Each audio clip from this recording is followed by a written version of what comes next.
what I have been surprised about post-October 7 is the level of anti-Semitism and blaming Israel for seemingly everything that goes wrong in the world. You have written a book called Christian Zionism, a biblical response to confusion, criticism, and cultural pressure. I want to talk to you about that. And you also have a book that you have called, it's about replacement theology.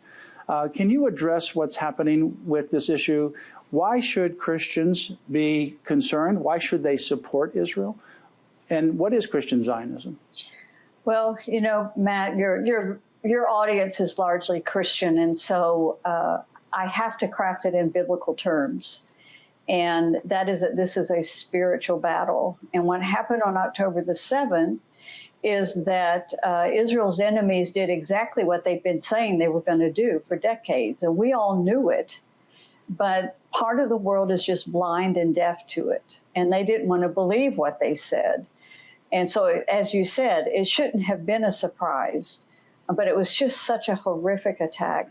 But after that attack, it was almost as though a spiritual darkness went out around the world right behind it. So the physical attack led the way for this spiritual attack of disinformation, of lies and propaganda against Israel. Within 24 hours, there were rallies in the streets in favor of Hamas and the attack. Who in their right mind would go out and actually rally in support of a massacre? That shows how twisted and blinded so much of the world is.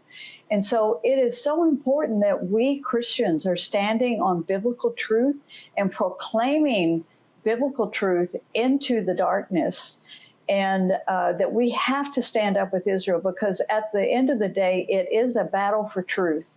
And we as Christians, we are committed to the truth. We base our lives on the truth of the Word of God. And that is at the heart of this conflict and why Christians must take a stand.